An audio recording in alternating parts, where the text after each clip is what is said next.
ගැමුණු මහරජ දෙවන කතාංගය.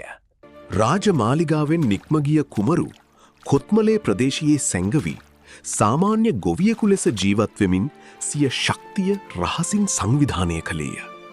වෙස්වලාගෙන සැගවී සිටින කුමරු සොයා වේලුසුමන කණ්ඩුල හස්තියා සමග මඟුල් පෙරහැරකින් කොත්මලේ ගම්මානයට පැමිණියේය. ගම්වාසීන් පුදුම කරමින් කණ්ඩුල හස්තියා ගැමුණු කුමරු ළඟ දන නැමුවේය. පියාගේ මරණයෙන් පසු රුහුණේ පාලනය අරාජික වී ඇති බවත් ගැමුණු කුමාරයට රජකම බාර ගැනීමට කාලය එළඹ ඇති බවත් වේලුසුමන පැවසුවේය.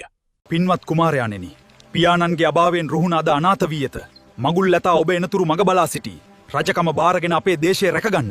වේලුසුමනගේ ආරාධනයෙන් පසු කණ්ඩුල හස්තියා මත නැගී ගැමුණු කුමාරයා මාගම රාජධානිය බලා ගිය අතර මාගම රාජධානී රජු බවට පත් වූවේය. රජකම ලැබීමෙන් පසු ගැමුණු කුමාරයාගේ අරමුණ වූයේ මේ රට එක්සේ සත් කිරීමටයි.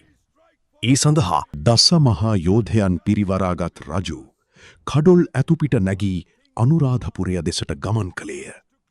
අවසානයේ ඔහු එලාර රජුට අභියෝග කළේය. එලාර රජතුමනි, සෙබළුන්ගේ ලේ වැගීරීම නවතා අප දෙදෙනා අතර සටනින් මේ යුද්ධය තීරණය කරමු. එලාර සහ ගැමුණු රජු අතර ඇති වූ ද්වන්ද සටනින් ගැමුණු රජු ජයග්‍රහණය කළේය.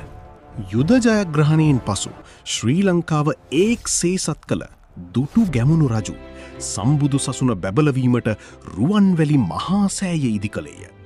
ඔහු හෙළ ඉතිහාසයේ නොමියෙන වීරයාව. එහෙනම් අලුත් කතාවකින් ආය හමුවෙමු. අපි ද ස්ටෝරි බොක්ස් ෆලෝ කරලා තියාගන්න.